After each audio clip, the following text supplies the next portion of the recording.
رسول اللہ صلی اللہ علیہ وسلم نے فرمایا اللہ تعالیٰ کو کوئی نیک عمل کسی دن میں اس قدر زیادہ پسندیدہ نہیں جتنا کہ ان دنوں میں پسندیدہ ہے، یعنی جو بھی اچھا کام آپ کریں گے، یعنی عشر ذو الحجہ۔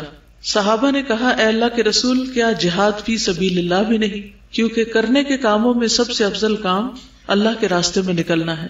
آپ نے فرمایا نہیں، جہاد فی سبیل اللہ بھی نہیں، مگر جو شخص اپنی جان اور مال لے کر نکلا ہو پھر کچھ واپس نہ لایا ہو، یعنی جو اپنی جان بھی دے دے اور اس کا گھوڑا بھی شہید ہو جائے اور وہ خود بھی چلا جائے، یعنی سب کچھ اللہ کے راستے میں لٹا دے، اس کا عمل بہرحال سب سے بہتر ہے۔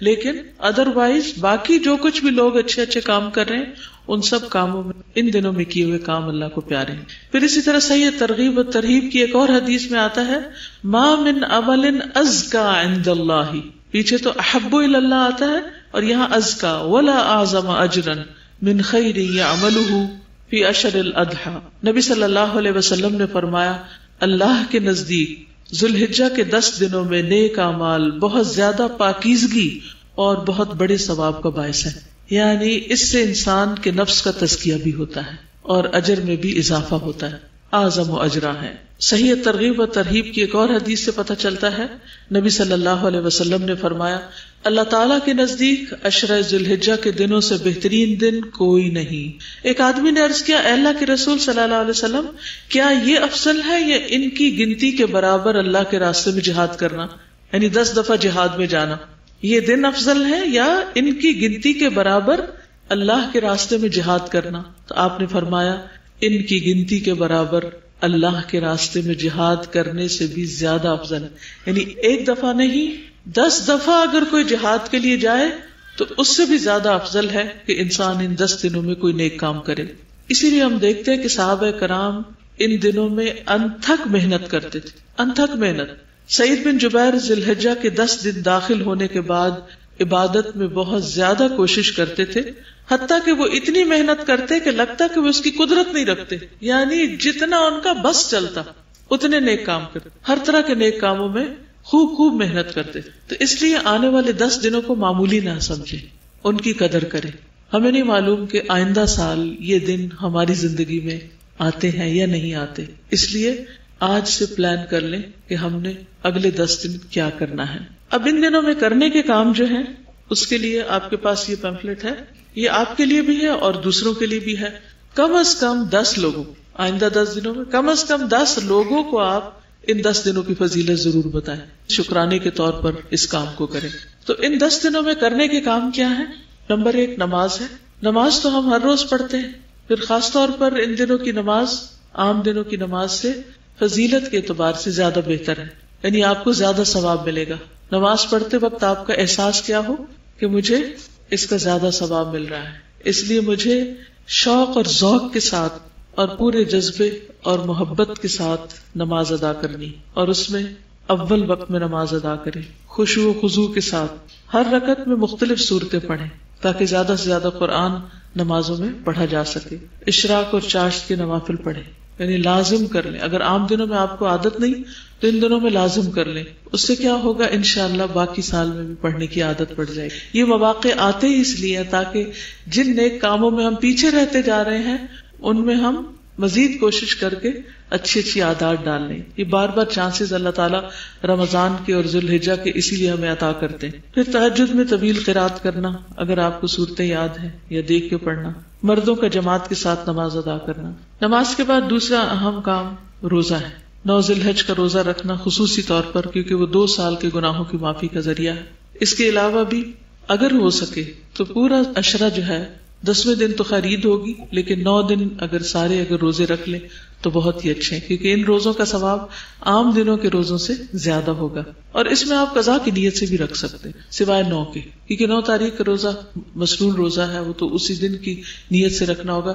پہلے 8 روزے اگر آپ کے پچھلے کوئی قضا رہتے ہیں تو ان کو بھی پورا کر سکتے ہیں۔ اگر اتنا نہیں کر سکتے تو پیر اور جمعرات کا روزہ ضرور رکھیں، قضا شدہ روزے رکھیں۔ اور عرفہ کا روزہ رکھنا گزشتہ اور آئندہ سال کے گناہوں کا کفارہ بن جائے۔ اسی طرح قرآن مجید کے ساتھ شغف کثرت سے تلاوت کریں، عام دنوں سے زیادہ۔ اگر ہو سکے تو ایک قرآن 10 دنوں میں ختم کر لیں اگر پاسبل ہو، اگر نہ ہو سکے تو کم از کم جتنا بھی، لیکن میک شور کہ عام دنوں سے زیادہ پڑھنا ہے، ٹھیک ہے۔ چاہے ایک صفحہ ہی زیادہ کیوں نہ پڑھے.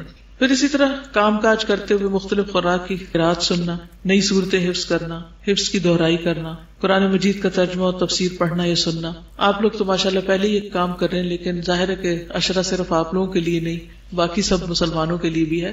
تو ان کو بھی اس طرف راغب کریں کہ مثلاً ان کو آپ سجیسٹ کر سکتے ہیں کہ ان دنوں میں ایک دن سورت یاسین کا سن لیں، ایک دن سورت الرحمن سن لیں، ایک دن سورت الملک سن لیں، ایک دن سورت الحجرات سن لیں. تو 10 دنوں میں اگر 10 صورتیں وہ ترجمہ تفسیر سے سن لیتے ہیں، اس سے کیا ہوگا؟ ان کے علم میں اضافہ ہوگا اور نیکی کے کاموں کا شوق پیدا ہوگا. پھر معنی پر غور و فکر اور دوسروں تک قرآن کا پیغام پہنچانا.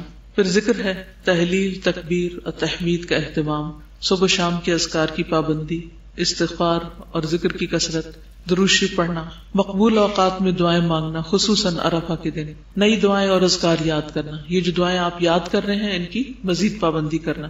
ہر ایک کے پاس ایاک نستعین اور دعا کیجیے، اور یہ جو دعاؤں کی کتابیں ہونی چاہیے اور ریڈی ہونی چاہیے، جس وقت بھی جو موقع ملے فوراً نکال کے اپنی دعائیں مانگ سکتے ہیں. پھر صدقہ و خیرات، ہر روز کچھ نہ کچھ ضرور صدقہ کریں، چاہے چھوٹی سے چھوٹی اماؤنٹ ہو، لیکن ڈیلی صدقہ کریں، کوئی ایک دن نہ جائے، کیونکہ ان دنوں میں جو صدقہ کریں گے وہ پورا سال صدقہ کرنے سے زیادہ افضل ہے، تو اور زیادہ خیر و بھلائی کا باعث ہوگا. زکوٰۃ کی ادائیگی کا اہتمام کریں اگر آپ کی ڈیو ہے. زائد ضرورت چیزیں صدقہ کریں، اگر ہو سکے تو گھر کی صفائی کر لیں، اور ایکسٹرا چیزیں ساری دراز وغیرہ، الماریوں سے، دوسری چیزوں سے جو بھی زائد جمع ہو گیا ہے اس کو ہٹا دیں، اس کو نکال دیں. بلکہ عید بازار یہاں لگا لیں تو اس سے فائدہ کیا ہوگا کہ سب لوگ اپنا اپنا اسٹف لا کے رکھ دیں گے، اور جن لوگوں کو شدید ضرورت ہوگی وہ یہ نہیں کہ دوسرے بیچ رہے تو آپ سستا سمجھ کر پھر جا کے گھر بھر دیں. اس کا مقصد یہ ہے کہ اگر آپ کی کوئی باقی ضرورت کی چیزیں ہیں تو اس میں سے آپ لے لیں، اور جن کی ضرورت کی نہیں وہ لا کے رکھ دیں، اور اس میں سے جو آمدنی ہوگی وہ انشاءاللہ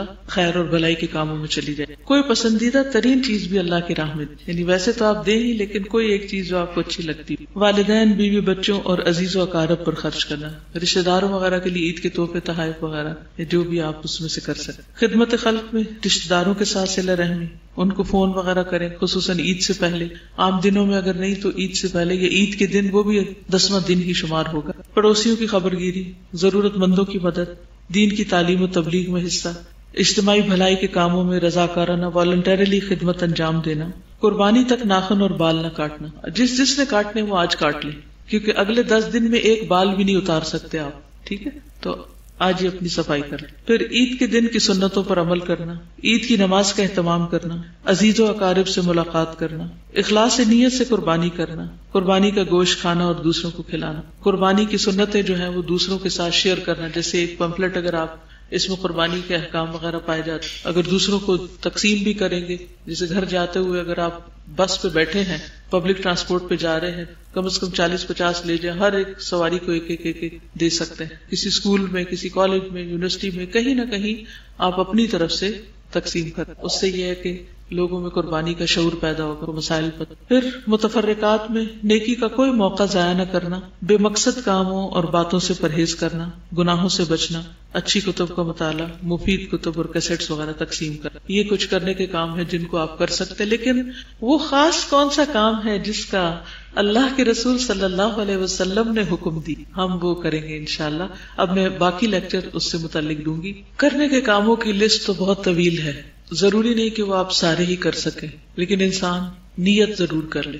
لیکن کرنے کے کاموں میں بھی سب سے بہترین کام وہ ہوتا ہے جس کا حکم اللہ کے رسول صلی اللہ علیہ وسلم. اس کام کے کرنے کا لطف ہی کچھ اور ہے، اس کام پر توجہ زیادہ ضروری ہے، کیونکہ اس میں ایک تو اس کام کا اجر ہوگا ہی ہوگا، ساتھ ہمیں دوہرا اجر کس چیز کا مل جائے؟ سنت کی پیروی کرنے کا. تو ان دنوں میں خصوصی طور پر جو کام سب سے زیادہ کرنے کا ہے وہ ہے اللہ کا ذکر. مسند احمد کی روایت میں ہے، عن النبی صلی اللہ علیہ وسلم قال ما من ایام اعظم عند اللہ ولا احب الیہ العمل فیہن من هذه الایام العشر فاکثروا فیہن من التہلیل والتکبیر والتحمید. نبی صلی اللہ علیہ وسلم نے فرمایا، کوئی دن اللہ کے ہاں ان 10 دنوں سے زیادہ عظمت والا نہیں، اور نہ ہی کسی دن کا عمل اللہ تعالیٰ کو ان 10 دنوں کے عمل سے زیادہ محبوب ہے. یعنی دنوں کی بھی عظمت ہے اور ان دنوں میں کیے جانے والے کاموں کی بھی عظمت ہے. بس تم ان 10 دنوں میں کثرت سے تحلیل، تکبیر اور تحمید کہو، لا الہ الا اللہ، اللہ اکبر، الحمدللہ. تو کس چیز کے کرنے کا حکم دیا؟ ذکر. اور ذکر میں سے بھی خاص طور پر کون سا ذکر؟ شابش. تحلیل، تکبیر، تحمید. تحلیل کا مطلب ہے لا الہ الا اللہ کہنا، تکبیر کا مطلب ہے اللہ اکبر کہنا، تحمید کا مطلب ہے الحمدللہ کہنا. تو ان دنوں میں ذکر اللہ تعالیٰ کو بہت محبوب ہے. ویسے بھی اللہ کا ذکر سب سے بہترین چیز ہے. وَلَذِكْرُ اللَّهِ اکبر. اور اگر عظمت والے دنوں میں ہو تو ذکر کا اجر و ثواب کہیں زیادہ بڑھ جاتا ہے. تو تھوڑا سا ذکر کی اہمیت اور فائدوں پر بات کریں گے. سورۃ الاحزاب 41-42 میں اللہ تعالیٰ فرماتے ہیں یا ایھا الذین آمنوا اذکروا اللہ ذکرا کثیرا. کون حکم دے رہا ہے؟ اللہ سبحانہ وتعالیٰ. اذکروا اللہ ذکرا کثیرا وسبحوہ بکرۃ واصیلا. اے لوگو جو ایمان لائے ہو، اللہ کو یاد کرو، بہت یاد کرنا، اور اس کی تسبیح کرو پہلے پہر اور پچھلے پہر. نبی صلی اللہ علیہ وسلم نے فرمایا کیا میں تمہیں وہ عمل نہ بتاؤں جو تمہارے مالک یعنی اللہ سبحانہ وتعالیٰ کے نزدیک اچھا اور پاکیزہ ہے، اور تمہارے درجات میں سب سے بلند، اور تمہارے لیے سونے اور چاندی کے خرچ کرنے سے بہتر. تمہارے لیے سونا اور چاندی خرچ کرنے سے بہتر. اب جس کے پاس سونا چاندی ہے وہ تو ان دنوں میں خرچ کرے گا انشاءاللہ اللہ کے راستے میں، لیکن جس کے پاس سونا چاندی نہیں پھر وہ کیا کرے؟ وہ بھی محروم نہیں. اس کو سونا چاندی والوں سے بھی زیادہ اجر مل سکتا ہے اگر وہ ذکر کا اہتمام کرے. اور تمہارے لیے اس سے بھی بہتر کہ تم دشمن سے ملو، تم ان کی گردنیں مارو اور وہ تمہاری گردنیں مارے. یعنی جہاد فی سبیل اللہ سے بھی بہتر، شہید ہونے سے بھی بہتر. صحابہ نے عرض کیا کیوں نہیں؟ آپ نے فرمایا اللہ کا ذکر، اللہ تعالیٰ کا ذکر. لیکن ہمیں ذکر کا موقع کیوں نہیں ملتا؟ ذکر کی فرصت کیوں نہیں ملتی؟ آپ میں سے کوئی بتائے گا؟ ہم اور باتیں بہت زیادہ کرتے ہیں. تو جو شخص جتنی زیادہ غیر ضروری باتیں کرے گا اتنا زیادہ ذکر سے محروم ہوگا، خیر اور بھلائی سے محروم رہے گا. اس لیے اگر آپ واقعی چاہتے ہیں کہ اللہ کا ذکر کریں تو اپنا محاسبہ خود کریں. کوئی اور نہیں آپ کو روکے گا، کیونکہ دوسرے مروت کے مارے، شرم کے مارے آپ کو نہیں کہیں گے کم بولو. تو آپ نے خود اپنے آپ کو کنٹرول کرنا ہے اور اس کو ذکر سے ریپلیس کرنا ہے. تو جو شخص ذاکر ہوتا ہے وہ غافل نہیں ہوتا.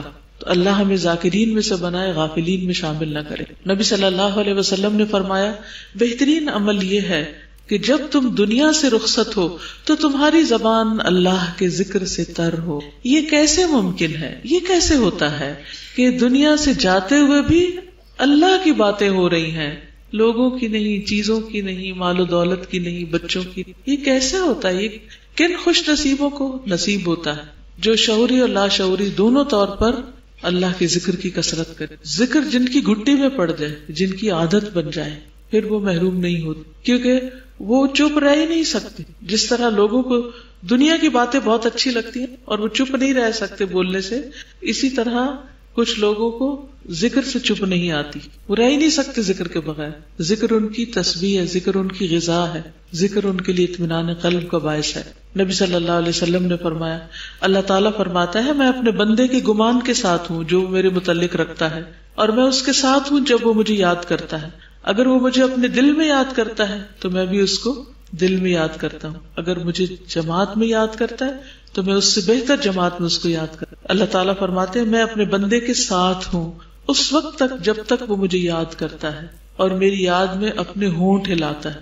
ایک ذکر ہوتا ہے صرف دل میں، اور ایک ہوتا ہے منہ سے بول کر، اور ایک ہوتا ہے چاہے اونچی آواز سے نہ بھی کرے، دون الجہر من القول، یعنی خفیہ خفیہ بھی کرے، تو اس میں بھی ہونٹ ہلنے چاہیے، یعنی پتا چلے کہ آپ ذکر کر رہے ہیں.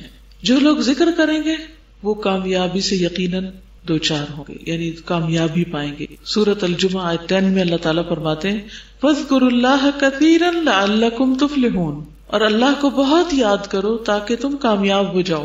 ہم میں سے ہر شخص چاہتا ہے کہ اسے کامیابی نصیب ہو، تو اس کے لیے بھی کیا کرنا ہوگا؟ ذکر کی کثرت. پھر اسی طرح ذکر میں زندگی ہے. جو شخص ذکر کرتا ہے اس کا دل زندہ ہوتا ہے، وہ زندوں میں سے ہے، اور جو ذکر نہیں کرتا وہ گویا مردوں میں سے ہے. یعنی حدیث میں واضح طور پر بخاری میں بتایا گیا کہ اس شخص کی مثال جو اپنے رب کو یاد کرتا ہے اور اس کی جو یاد نہیں کرتا زندہ اور مردہ جیسی ہے. تو جب دل مردہ ہونے لگے، جب دل بے چین ہونے لگے، جب دل پر بوجھ آنے لگے، جب دل میں طرح طرح کے وسوسے آنے لگے، جب دل خراب ہونے لگے، جب دل غمگین ہو، ہرٹ ہو، جب دل فکر مند ہونے لگے، تو ان سب بیماریوں کا علاج کیا ہے؟ ان سب علتوں کا علاج کیا ہے؟ اللہ کا ذکر. کثرت سے کریں، صرف ذکر نہیں کریں، کثرت سے کریں حتیٰ کہ وہ کیفیت سبسائڈ ہو جائے، دور ہو جائے. اور یقینی طور پر دور ہو جائے گی، کیونکہ الذین آمنوا وتطمئن قلوبہم بذکر اللہ، جو لوگ ایمان لاتے ہیں ان کے دل اللہ کے ذکر سے مطمئن ہو جاتے ہیں، وہ ٹھیک ہو جاتے ہیں، شفایاب ہو جاتے ہیں، کوئی صدمہ نہیں رہتا. الا بذکر اللہ تطمئن القلوب، خبردار اللہ کے ذکر سے دل مطمئن ہوتے ہیں. پھر اسی طرح شیطانی حملے کم ہوتے ہیں. دیکھیے نیکی کے کام نیکی کے خیال سے شروع ہوتے ہیں، تو شیطان آپ کے خیالات پہ کنٹرول کرتا ہے تاکہ آپ نہ اچھا سوچیں اور نہ اچھا کریں. جب اچھا سوچیں گے تو پھر اچھا کیے بغیر رہ نہیں سکیں گے، اور اگر نہ بھی کر سکے تو اجر ہی اجر پاتے چلے جائیں. تو اچھے کے بجائے برا کیوں سوچنے لگتے ہیں؟ منفی سوچوں کا شکار کیوں ہو جاتے ہیں؟ اس لیے کہ شیطان حملے کر رہا ہوتا ہے، شیطان وسوسے ڈال رہا ہوتا ہے. تو جس شخص کو بھی شیطانی وسوسوں سے نجات حاصل کرنا ہے اس کے لیے لازم ہے ذکر. دنیا کی کوئی کمپنی ایسی دوا نہیں بنا سکی کہ جس سے شیطانی وسوسوں کا علاج ہو سکے کہ آپ کوئی ٹیبلٹ کھا لیں اور آپ کو وسوسے آنے بند ہو جائیں، یا اپنے جن خیالات سے آپ سخت کوفت میں آتے ہیں.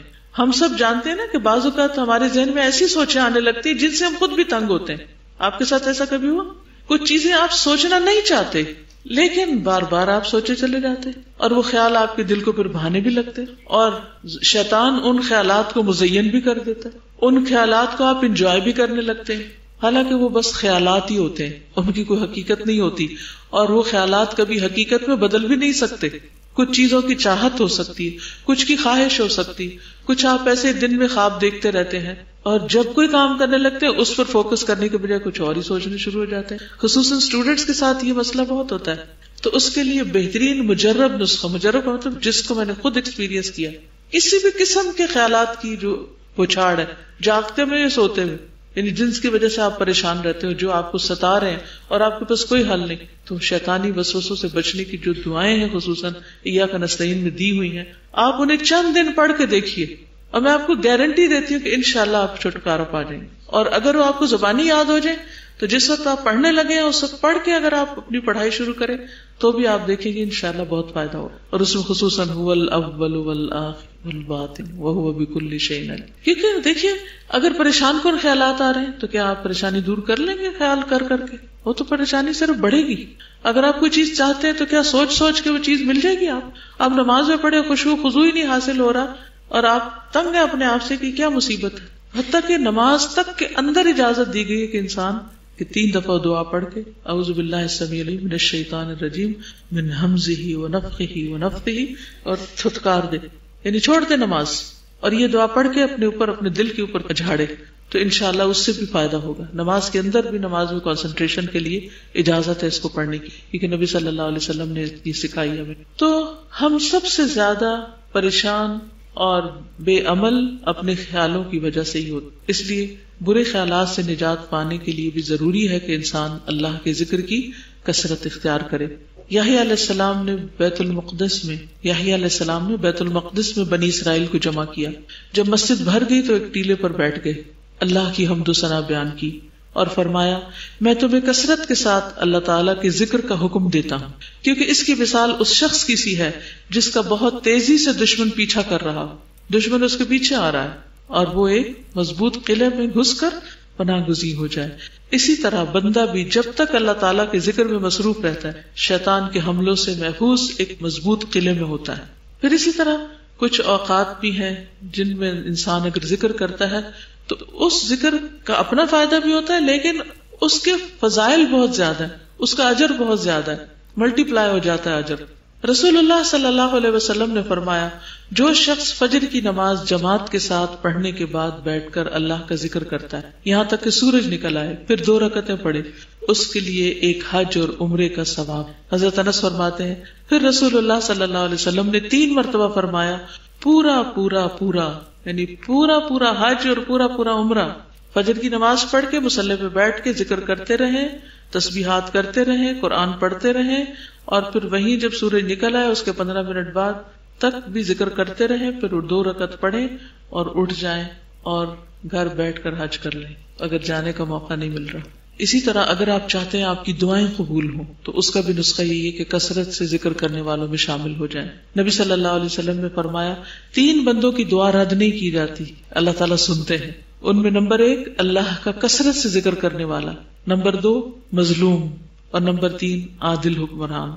ایسے لوگ نہ صرف یہ کہ دنیا میں بلکہ آخرت میں بھی بہت سبقت لے جائیں گے، السابقون السابقون میں شامل ہو جائیں گے۔ نبی صلی اللہ علیہ وسلم نے فرمایا سبق المفردون، قالوا وما المفردون یا رسول اللہ، قال الذاکرون اللہ کثیرا والذاکرات۔ صحیح مسلم کی روایت ہے، نبی صلی اللہ علیہ وسلم نے فرمایا مفردون سبقت لے گئے۔ صحابہ نے پوچھا اے اللہ کے رسول مفردون کون ہے؟ آپ نے فرمایا اللہ کا بہت ذکر کرنے والے مرد اور عورت۔ یعنی ہمارا دل چاہتا ہے نا کہ قیامت کے دن جب اٹھے تو بس جلدی جلدی سارے ہمارے مرحلے طے پائیں اور ہم سب سے پہلے جنت میں داخل ہو جائیں، تو اس کا نسخہ بھی یہی ہے۔ تو ان 10 دنوں میں آپ شعوری طور پر محنت اور کوشش کے ساتھ ذکر کرتے رہے تو انشاءاللہ بعد میں بھی عادت ہو جائے گی، اور شاید ساری زندگی کے لیے عادت ہو جائے۔ اللہ سبحانہ وتعالیٰ ہمیں ان میں شامل کر لے، اللہ ہمیں اس کی توفیق عطا فرمائے۔ تو نبی صلی اللہ علیہ وسلم نے فرمایا فَأَكْثِرُوا فِيهِنَّ مِنَ التَّهْلِيلِ وَالتَّكْبِيرِ وَالتَّحْمِيدِ۔ عام طور پر لوگ پیروں فقیروں کے پاس جاتے ہیں وظیفے پوچھنے کے لیے کہ ہم اس وقت میں، اس دن میں، اس کام کے لیے کیا پڑھیں۔ سب کی باتیں اپنی ہیں، لیکن اللہ کے رسول صلی اللہ علیہ وسلم کی بات وہ ہے جو اللہ تعالیٰ نے ان کو سکھائی ہے۔ وَمَا يَنطِقُ عَنِ الْهَوَىٰ إِنْ هُوَ إِلَّا وَحْيٌ يُوحَىٰ۔ تو یہ وحی الہی کا صاف پانی ہے جو ہم پیتے ہیں، نبی صلی اللہ علیہ وسلم کے ذریعے یہ علم حاصل کرتے ہیں، اس لیے باقی تمام طرح کے اذکار پر اس ذکر کو فضیلت دینی آپ، ٹھیک ہے۔ رسول اللہ صلی اللہ علیہ وسلم نے فرمایا بے شک تم لوگ اللہ کی عظمت کا جو ذکر کرتے ہو، یعنی تسبیح، تہلیل، تحمید کے الفاظ کہتے ہو، وہ عرش کے ارد گرد چکر لگاتے ہیں، ان کی ایسی بھنبھناہٹ ہوتی ہے جیسے شہد کی مکھیوں کی بھنبھناہٹ، یعنی یہ کلمات بولتے ہیں عرش کے ارد گرد، ایک طرح سے طواف کر رہے ہوتے ہیں۔ وہ اپنے کہنے والے کا ذکر اللہ تعالیٰ کے پاس کرتے ہیں، یعنی اس بندے کی آواز میں وہ ہوتا ہے وہاں پر ذکر۔ کیا تم نہیں چاہتے کہ وہاں تمہارا ذکر ہوتا رہے، یعنی عرش والے کے پاس تمہارا ذکر ہوتا ہے؟ فاذکرونی اذکرکم، تو مجھے یاد کرو میں تمہیں کروں۔ کتنے ہم حریص ہوتے ہیں لوگ ہمیں یاد رکھیں، بھولیں نہیں۔ اس شخص کی خوش قسمتی کے کیا کہنے جسے اللہ سبحانہ وتعالیٰ یاد رکھے۔ لوگوں سے ہم کہتے ہیں ہمیں دعاؤں میں یاد رکھنا، حج میں دعاؤں میں یاد رکھنا، تہجد کی دعاؤں میں یاد رکھنا، ایسا یاد رکھنا، ویسا یاد رکھنا، مرنے کے بعد بھولنا نہیں۔ بچوں کو کہتے رہتے ہیں ہمارے لیے دعائیں کرتے رہنا، جب ہم مر جائیں تو ہمیں بھولنا نہیں۔ لیکن جو شخص اپنی زندگی میں خود ذکر کی کثرت کرتا ہے، اس کے لیے اگر کوئی اور نہ بھی کرے تو بھی انشاءاللہ اسی عمل پر خاتمہ ہوگا۔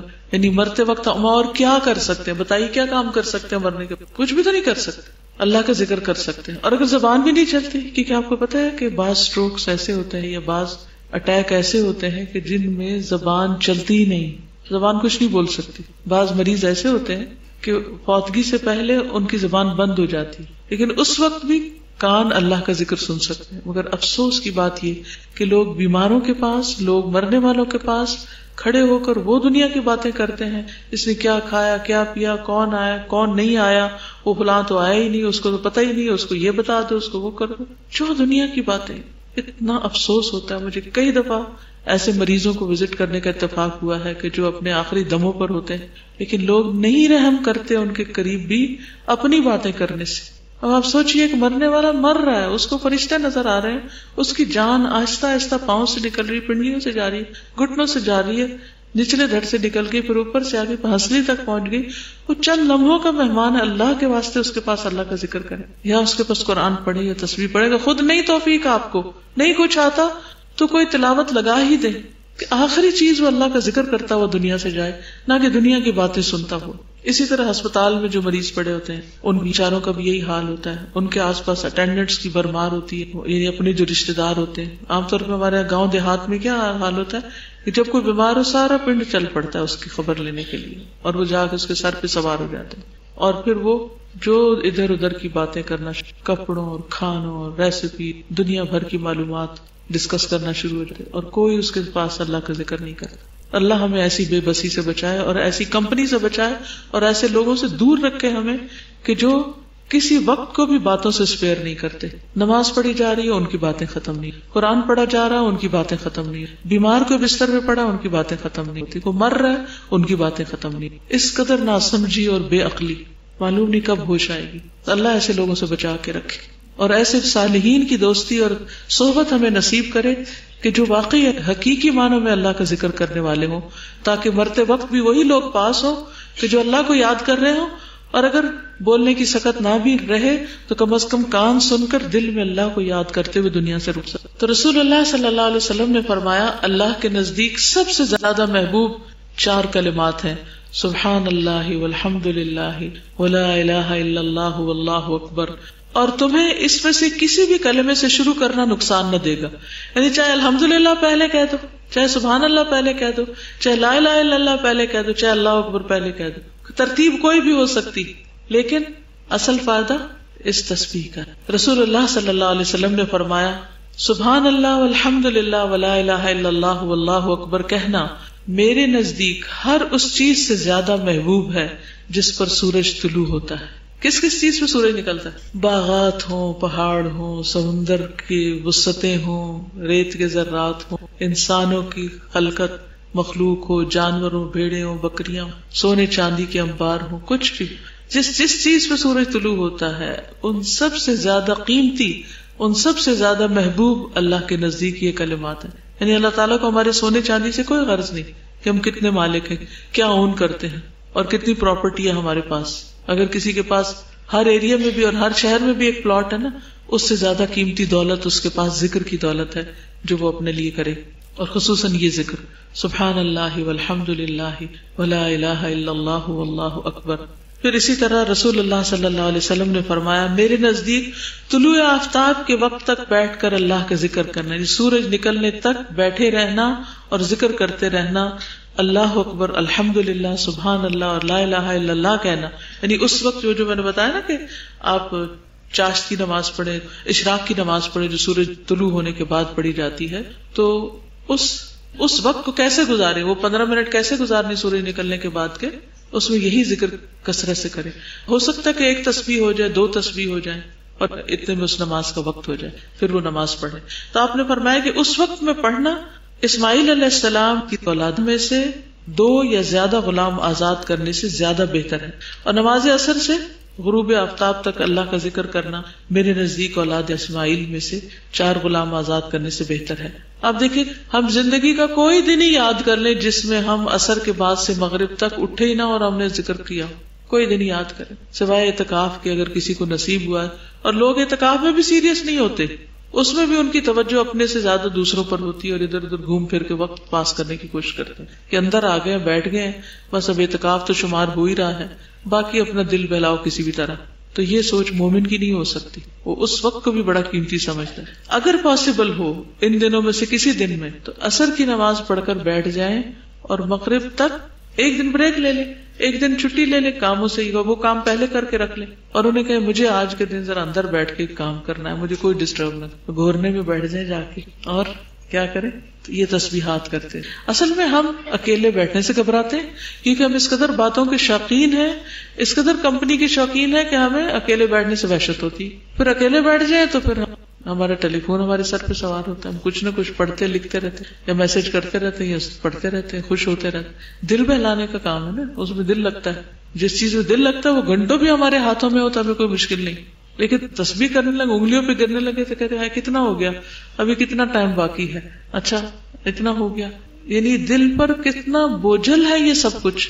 ہم اپنے دلوں کا جائزہ تو لیں, ہمیں 100 کام یاد آ جائیں گے, اچھا وہ میں نے فلاں کو یہ میسج دینا تھا, فلاں کام کرنا تھا, یہ بھی تو میں نے وعدہ کیا تھا, اور اس طرح اس وقت کو گزار دیں. تو کوشش کریں ان 10 دنوں میں سے کم از کم 1 دن عصر کی نماز کے بعد سے لے کے مغرب تک اللہ کا ذکر کریں. رسول اللہ صلی اللہ علیہ وسلم نے ایک اور مرتبہ فرمایا واہ واہ بخ بخ, اور اپنے ہاتھ سے 5 کا اشارہ کیا, یعنی ایسے 5 انگلیاں اٹھائیں.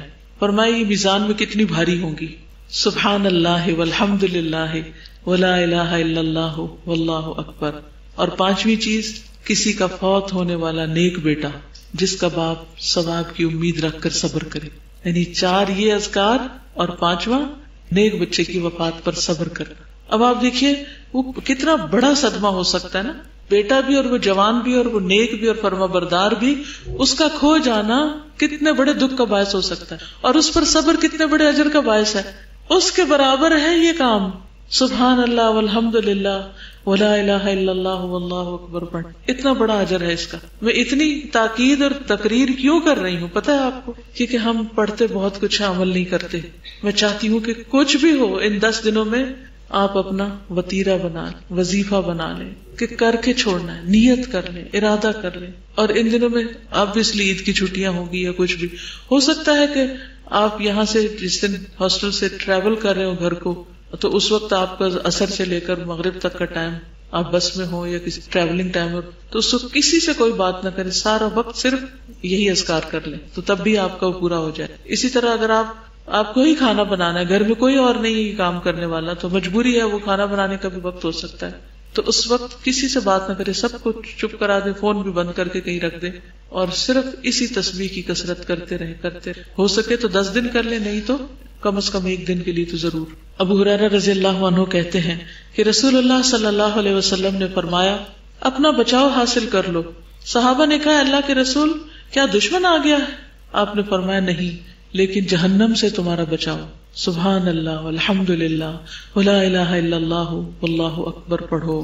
یہ کلمات قیامت کے دن تمہارے آگے آ کر، تمہارے پیچھے آ کر تمہارا بچاؤ کریں گے، اور یہی کلمات باقیات الصالحات ہے. المال والبنون زینت الحیات الدنیا والباقیات الصالحات خیر عند ربک ثوابا وخیر عملا. اب آپ دیکھ رہے ہیں یہ سارے فوائد کس تسبیح کے ہیں؟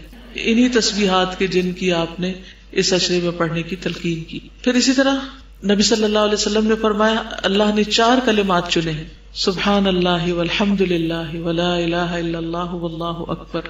جس نے سبحان اللہ کہا اس کے لیے 20 نیکیاں لکھ دی جاتی ہیں، 20 برائیاں مٹا دی جاتی ہیں. جس نے اللہ اکبر کہا اس کے لیے بھی اسی طرح، اور جس نے لا الہ الا اللہ کہا اس کے لیے بھی اسی طرح.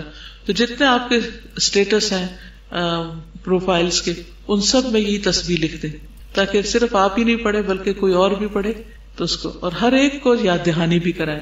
ڈیلی اپنے دوستوں کو، رشتہ داروں کو اپنے میسیجز پر یاد دہانی کراتے رہے، کیونکہ آپ کی وجہ سے جتنے لوگ پڑھیں گے ان سب کا اجر بھی آپ کو ملے گا، اور اس سے آپ کی نیکیاں کئی گنا زیادہ ہو جائیں. پھر اسی طرح تمام گناہوں کی بخشش کا ذریعہ ہے کہ زمین پر کوئی شخص ایسا نہیں جو لا الہ الا اللہ واللہ اکبر ولا حول ولا قوت الا باللہ کہے مگر اس کے تمام گناہ معاف کر دیے جاتے ہیں، اگرچہ سمندر کی جھاگ برابری کیوں نہ. تو جن لوگوں کو اپنے گناہوں سے خوف آتا ہے، اپنی کوتاہیوں سے، اپنی پچھلی زندگی سے جو اللہ کی نافرمانی میں گزری، جو غفلت میں گزری، جو اللہ اور اس کے دین کی گستاخی میں گزری، تو اس کا ازالہ بھی اس میں موجود ہے.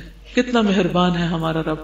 انس رضی اللہ عنہ کہتے ہیں ایک بدو نبی صلی اللہ علیہ وسلم کے پاس آیا، کہا اے اللہ کے رسول مجھے کسی بہترین چیز کی تعلیم دے.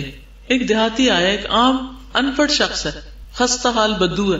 کس کا خیال ذہن میں آ رہا ہے کہ اب آپ کس کو کیا سکھا سکتے ہیں؟ آپ کے آس پاس کوئی بدو رہتے ہیں، ان پڑھ لوگ رہتے ہیں جن کو کچھ آتا نہیں ہے، انہیں بھی تو نیکی میں شریک کرنا ہے نا. تو کم از کم کسی ایک ایسے شخص کا اہتمام کرے کہ جس کو کچھ نہ آتا ہو، جو پہلے سے یہ کام نہ کر رہا ہو. تو آ کے کہتا ہے مجھے کسی بہترین چیز کی تعلیم دے. اگر ہم سے کوئی آ کے یہ پوچھے کہ مجھے کسی بہترین ایجوکیشن کے لیے گائیڈ کریں تو ہم کیا کریں گے؟ ہم اسے ہارورڈ جانے کا مشورہ دیں. تو نبی صلی اللہ علیہ وسلم نے کسی بھی طبقے کے کسی بھی انسان کو، کیونکہ سب انسانوں کا دل ہے نا، سب انسانوں کی آخرت ہے، سب کا حساب کتاب ہے، سب کا جواب ہے، یہ دین سب کے لیے، کسی کو بھی محروم نہیں چھوڑا. تو نبی صلی اللہ علیہ وسلم نے اس کا ہاتھ پکڑ لیا. آپ کی تعلیم کا ایک خاص انداز ہے یہ. عبداللہ بن مسعود کہتے ہیں نا کہ آپ نے مجھے اتحیات اس طرح سکھائی تھی کہ میرا ہاتھ آپ کے 2 ہاتھوں کے بیچ میں تھا. ایک ہے ایک ہاتھ سے ہاتھ پکڑنا، اور ایک ہے 2 ہاتھوں کے بیچ میں ہاتھ پکڑنا. تو ہاتھ پکڑ کر آپ صلی اللہ علیہ وسلم نے یہ سکھایا، فرمایا سبحان اللہ والحمد للہ ولا الہ الا اللہ واللہ اکبر کہو یہ. تو اب آپ نے بھی اپنی میڈ کا یا اپنے کسی ایسے شخص کا جو خستہ حال ہے، جس کچھ نہیں آتا، اس کا ہاتھ پکڑ کے سکھانا. اس ہاتھ پکڑنے سے اور کیا فوائد ہوں گے، اور کیا فائدہ ہو سکتا ہے؟ محبت اور شفقت اور اس کو انکریجمنٹ ہوگی. ورنہ یہ جو ڈفرنس ہے نا بہت بڑا کر لیا ہم نے لوگوں کے درمیان، کہ غریب طبقہ، ان پڑھ طبقہ، ان ایجوکیٹڈ طبقہ اور عام بڑے پڑھے لکھے لوگ سو کالڈ، وہ پھر آپس میں کہیں اکٹھے ہی نہیں ہوتے، اور یوں لگتا ہے جیسے ہم تو ان کے قابل نہیں، اور وہ دور دور رہتے ہیں. اس ڈسٹنس کو کم کرنے میں بہت مدد ملتی، اور ایک اعتماد بحال ہوتا ہے، ایک ٹرسٹ قائم ہوتا ہے جس کی وجہ سے آپ بہترین طریقے سے سکھا سکتے ہیں. جی وہ اٹینٹو بھی ہو جائے گا اور اس کا ڈر خوف نکل جائے گا. ورنہ ان پڑھ لوگ پڑھے لکھوں سے ڈرتے ہیں نا. آپ کا اپنا دل نرم ہوگا، آپ کو سکھا کے جو خوشی اور راحت محسوس ہوگی وہ ویسے نہیں. انس رضی اللہ عنہ کہتے ہیں ایک بدو نبی صلی اللہ علیہ وسلم کے پاس آیا اور کہا اے اللہ کے رسول مجھے کسی بہترین چیز کی تعلیم دے.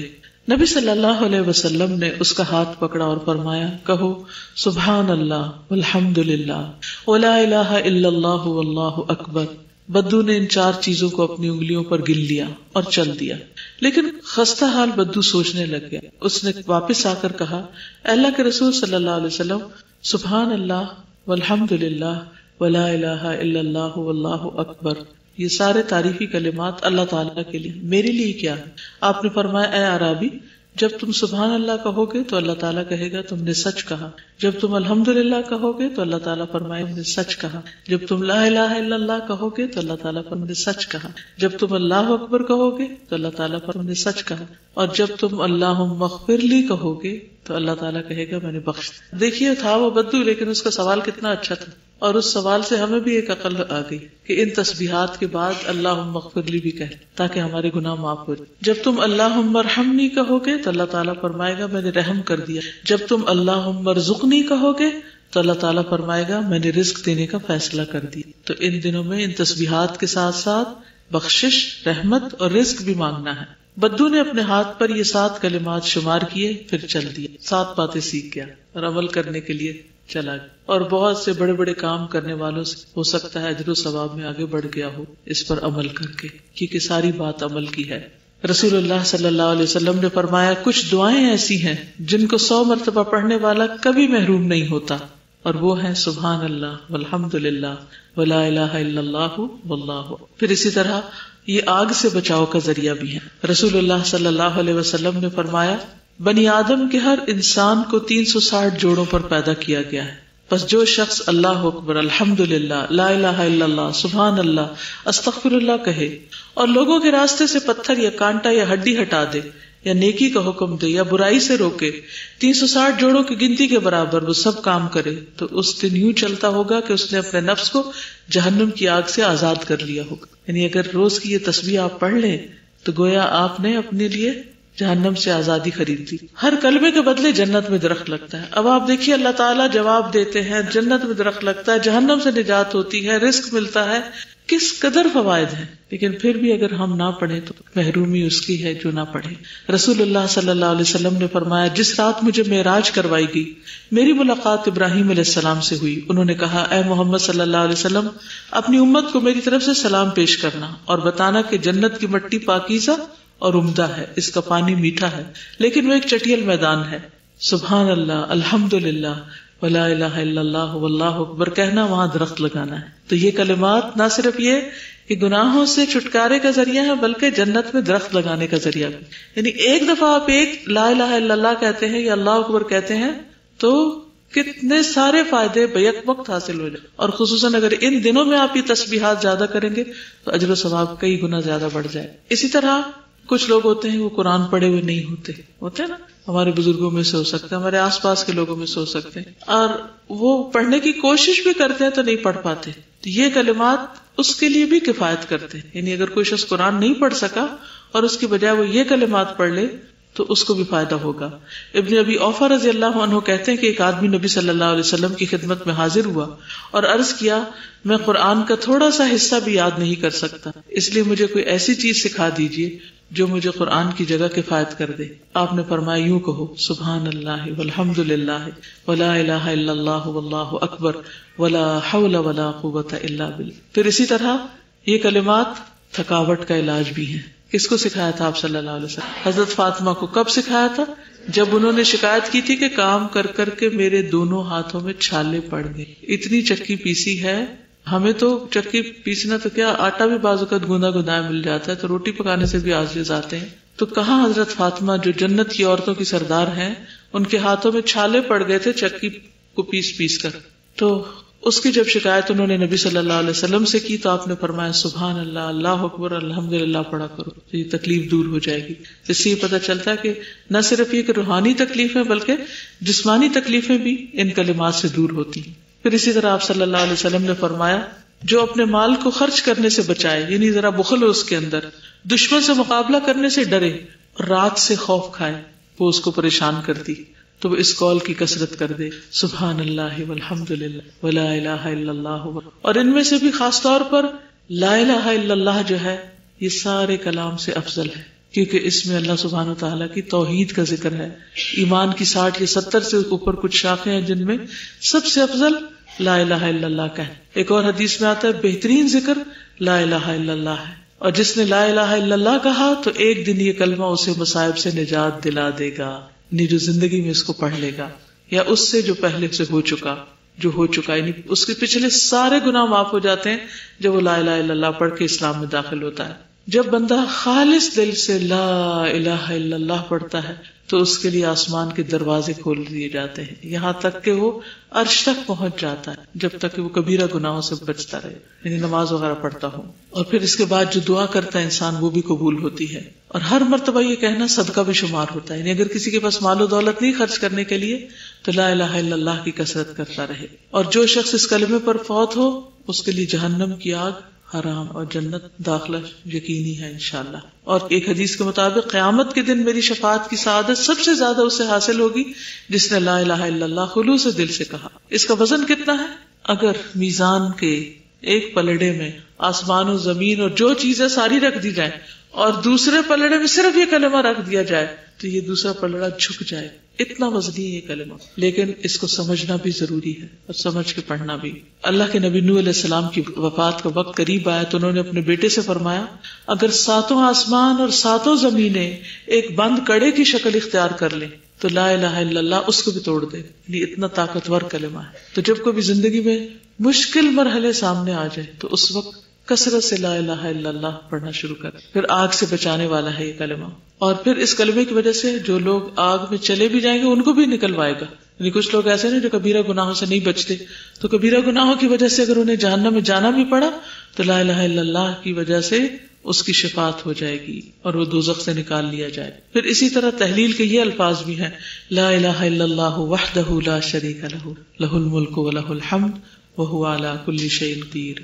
اسی طرح لا الہ الا اللہ واللہ اکبر، لا الہ الا اللہ وحدہ لا الہ الا اللہ ولا شریک لہ، لا الہ الا اللہ لہ الملک ولہ الحمد، لا الہ الا اللہ لا حول ولا قوۃ الا باللہ، یعنی ساری تسبیحات کے شروع میں لا الہ الا اللہ، پھر لا الہ الا اللہ وحدہ لا شریک لہ، اللہ اکبر کبیرہ والحمد للہ کثیرا وسبحان اللہ رب العالمین، اور دوسری جگہ آتا ہے سبحان اللہ بکرۃ و اصیلا ولا حول ولا قوۃ الا باللہ العزیز الحکیم۔ پھر یہ کلمات جو ہیں وسعت پیدا کرنے والے بھی ہیں، لا الہ الا اللہ الحلیم الکریم، لا الہ الا اللہ العلی العظیم، لا الہ الا اللہ رب السماوات السبع ورب العرش العظیم، یعنی اگر کسی کو کسی قسم کی کوئی پریشانی لاحق ہو، تنگی ہو تو وہ ان کلمات کو پڑھے، کرب کے وقت، تکلیف کے وقت، دکھ کے وقت، تو اس کی تکلیف دور کر دی جائے گی۔ پھر اسی طرح نبی صلی اللہ علیہ وسلم نے فرمایا کہ ان دنوں میں تحلیل کے علاوہ اور کس کی کثرت کرو؟ تکبیر کی کثرت کرو، اللہ اکبر کی۔ صحابہ کا طریقہ کیا تھا؟ ابن عمر اور ابو ہریرہ ان 10 دنوں میں بازار نکل جاتے اور تکبیرات پڑھتے، لوگ ان کی تکبیر سن کر تکبیر کہتے، اور پھر نمازوں کے بعد بھی یہ تکبیرات ہوتی، یعنی مساجد کے اندر اب بھی مینا میں جو حج کے دن ہوتے ہیں ان میں نمازوں کے بعد سب یہ تکبیرات پڑھ رہے ہوتے۔ پھر اسی طرح عورتوں کا یہ تکبیر پڑھنا، عمر رضی اللہ تعالیٰ عنہ مینا میں اپنے خیمے کے اندر تکبیر کہتے تو مسجد میں موجود لوگ اسے سنتے اور تکبیر کہتے، بازار والے بھی تکبیر کہتے، یہاں تک کہ سارا مینا تکبیر سے گونج اٹھتا۔ افسوس کہ اب یہ مناظر نہیں رہے کہ سارا مینا بیک وقت تکبیر پڑھ رہا۔ ابن عمر مینا کے ان دنوں میں نمازوں کے بعد بستر پر، خیمے میں، راستے میں، دن کے تمام حصوں میں تکبیر کہتے۔ میمونہ رضی اللہ عنہا یوم النہر میں تکبیریں کہتی، عورتیں ابان بن عثمان اور عمر بن عبدالعزیز کے پیچھے مسجد میں مردوں کے ساتھ تکبیریں کہا کرتے، اور پھر بلند آواز سے تکبیرات پڑھنا۔ عطا بن صاحب کہتے ہیں کہ میں ابو عبد الرحمن اور ابن ماکل کے ساتھ نکلا اور ابو عبد الرحمن اونچی آواز سے تکبیریں کہتے تھے۔ اونچی آواز سے پڑھنے کا کیا فائدہ ہے؟ تاکہ دوسروں کو بھی یاد دہانی ہو جائے۔ کتنا اچھا لگتا ہے کہ جس طرف سے بھی انسان گزرے تکبیر کی آواز آ رہی ہے، اگر وہ بھولا ہو تو وہ بھی یاد کر لے. پھر اسی طرح قرآن مجید میں اللہ تعالیٰ فرماتے ہیں وَقُلِ الْحَمْدُ لِلَّهِ الَّذِي لَمْ يَتَّخِذْ وَلَدًا وَلَمْ يَكُنْ لَهُ شَرِيكٌ فِي الْمُلْكِ وَلَمْ يَكُنْ لَهُ وَلِيٌّ مِّنَ الذُّلِّ وَكَبِّرْهُ تَكْبِيرًا. تو اس سے کیا پتہ چلتا ہے کہ اللہ کی بڑائی بیان کرو، خوب خوب بڑائی بیان کرنا، اس کا حکم اللہ تعالیٰ نے خود بھی دیا. یعنی تکبیر کا مطلب کیا؟ اللہ کو بڑا کہنا، زبان سے بھی اس کا اقرار کرنا کہ اللہ سب سے بڑا ہے. رسول اللہ صلی اللہ علیہ وسلم کی آزاد کردہ لونڈی سلمہ نے عرض کیا، اے اللہ کے رسول مجھے کچھ کلمات بتائیے لیکن زیادہ نہ ہو. تو آپ نے فرمایا اللہ اکبر 10 مرتبہ پڑھا کرو. واللہ، اور اللہ تعالیٰ فرماتا ہے کیا یہ میرے لیے ہے، یعنی اللہ تعالیٰ اس کو ایکسپٹ کرتا ہے. پھر اگر کوئی 100 دفعہ پڑھتا ہے اللہ اکبر اللہ اکبر اللہ اکبر، تو فرمایا یہ لگام اور کاٹھی سمیت 100 گھوڑے اللہ کی راہ میں دینے سے بہتر ہے، 100 اونٹ سے بہتر ہے، 100 غلام آزاد کرنے سے بہتر ہے. صبح شام 100 دفعہ اللہ اکبر پڑھنا 100 غلاموں کے آزاد کرنے سے بہتر ہے، سورج طلوع ہونے اور غروب ہونے سے پہلے، یعنی وہ جو ٹائم ہے نا صبح شام کے اذکار کا. پھر اسی طرح تکبیر جو ہے آسمان و زمین کے درمیان کی جگہ کو بھر دیتی ہے. وَالتَّكْبِيرُ مِلْءُ السَّمَاوَاتِ وَالْأَرْضِ. پھر ہر مرتبہ اللہ اکبر کہنا صدقہ بھی ہے. اور پھر ہر تلبیہ پڑھنے والا جو تلبیہ پڑھتا ہے اسے بشارت دی جاتی ہے. ہر تکبیر کہنے والا جو تکبیر کہے اسے بھی خوشخبری سنائی جاتی ہے. کہا گیا کیا جنت کی خوشخبری؟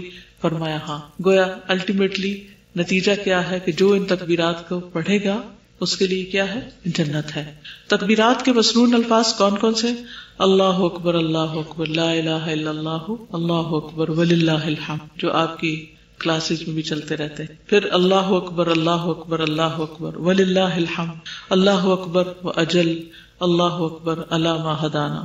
پھر اللہ اکبر کبیرہ، اللہ اکبر کبیرہ، اللہ اکبر و اجل اللہ اکبر وللہ الحمد. پھر اللہ اکبر اللہ اکبر کبیرہ. اور اللہم انت اعلی و اجل من ان تکون لک صاحبۃ او یکون لک ولد او یکون لک شریک فی الملک او یکون لک ولی من الذل وکبرہ تکبیرا. اللہم اغفر لنا اور اللہم ارحم. تیسری چیز جس کا آپ نے حکم دیا وہ ہے تحمید، الحمدللہ کہنا. یعنی 3 چیزیں خاص طور پر ان دنوں میں پڑھنی، لا الہ الا اللہ، اللہ اکبر اور الحمدللہ. اسود بن سری سے مروی کہتے ہیں میں شاعر تھا تو میں نبی صلی اللہ علیہ وسلم کے پاس آیا. میں نے کہا یا رسول اللہ میں نے اپنے رب کی مدح کی ہے. آپ نے فرمایا بے شک تمہارا رب مدح کو پسند کرتا ہے، یعنی اللہ تعالیٰ تعریف کو پسند کرتا ہے. رسول اللہ صلی اللہ علیہ وسلم نے فرمایا حمد سے بڑھ کر کوئی چیز اللہ کو محبوب نہیں. یعنی اللہ تعالیٰ کے پسندیدہ اعمال ان 10 دنوں میں ویسے سارے بھی ہیں لیکن خاص طور پر اگر آپ حمد کرتے ہیں تو وہ اور بھی افضل ہے. افضل الشکر الحمدللہ، شکر کرنے کا افضل ترین طریقہ کیا ہے؟ الحمدللہ کہنا. رسول اللہ صلی اللہ علیہ وسلم نے فرمایا قیامت کے دن اللہ تعالیٰ کے سب سے زیادہ افضل بندے وہ ہوں گے جو کثرت سے اللہ کی تعریف کرنے والے، اور الحمدللہ کہنا میزان کو بھر دیتا ہے. الحمدللہ سبحان اللہ اور الحمدللہ کہنے سے جو کچھ آسمان و زمین کے درمیان ہے وہ سب بھر جاتا ہے. پھر الحمدللہ کہنا صدقہ ہے. پھر اسی طرح الحمدللہ کثیرہ کہنے پر بہت زیادہ اجر ہے. وہ 30 فرشتے اٹھانے آئے تھے اس اجر کو، لکھنے آئے تھے. پھر اسی طرح جس نے اپنے طور پر بغیر کسی وجہ کے الحمدللہ رب العالمین کہا تو اس کے لیے 30 نیکیاں لکھ دی جاتی، 30 مٹا دی جاتی. تو الحمدللہ کے الفاظ بھی مسنون ہیں، الحمدللہ رب العالمین کہنا. پھر اسی طرح اللہم لک الحمد کلہ والیک یرجع الامر کلہ، اللہم ربنا ولک الحمد حمدا کثیرا طیبا مبارکا فیہ. اور اللہم ربنا لک الحمد یہ رکوع کے بعد اٹھ کر ملء السماوات وملء الارض وملء ما شئت من شیء بعد. پھر اسی طرح اللہم لک الحمد انت نور السماوات والارض ومن فیہن ولک الحمد انت قیم السماوات والارض ومن فیہن ولک الحمد انت الحق ووعدک الحق وقولک حق ولقاؤک حق والجنة حق والنار حق والساعة حق والنبی ومحمد صلی اللہ علیہ حق. نبی صلی اللہ علیہ وسلم نے فرمایا کیا میں تمہیں شب و روز اللہ کے مسلسل ذکر کرنے سے افضل ذکر نہ بتاؤں؟ یعنی ایک شخص ذکر کرے اور رکے ہی نہ، اس کا اجر اور اس کا اجر جو یہ ذکر پڑھے. تم کہا کرو الحمدللہ عدد ما خلق، الحمدللہ ملء ما خلق، الحمدللہ عدد ما فی السماوات وما فی الارض، الحمدللہ عدد ما احصا کتابہ. والحمد للہ علی ما احصا کتابہ والحمد للہ عدد کل شیء والحمد للہ ملء کل شیء. میں اللہ کی تعریف کرتا ہوں اس کی مخلوق کی گنتی کے برابر. اب تسبیح میں تو سبحان اللہ ایک دفعہ کہتے ہیں یا الحمد للہ ایک دفعہ کہتے ہیں. اللہ میں اتنی تیری تعریف کرتا ہوں کہ ہر چیز کی گنتی کے برابر. میں اللہ کی تعریف کرتا ہوں جس سے اس کی مخلوقات بھر جائیں. میں اللہ کی تعریف کرتا ہوں ان چیزوں کی گنتی کے برابر جو زمین و آسمان میں. میں اللہ کی تعریف کرتا ہوں ان چیزوں کی گنتی کے برابر جن کو اس نے اپنی کتاب میں محفوظ کیا. میں اللہ کی تعریف کرتا ہوں اس پر جو اس نے کتاب میں محفوظ کیا. میں اللہ کی تعریف کرتا ہوں ہر چیز کی گنتی کے برابر, اور میں اللہ کی تعریف کرتا ہوں جس سے ہر چیز بھر جائے. یعنی اتنی تعریف. لیکن یہ وہی کر سکتا ہے جس کا دل بھرا ہوا اللہ کی تعریف سے. جب آپ بھرے دل کے ساتھ الحمدللہ کہیں گے تو کیا ہوگا؟ ہر چیز بھی بھر جائے گی انشاءاللہ. تو اللہ تعالیٰ سے دعا ہے کہ وہ ہمیں اس کی توفیق عطا فرمائے.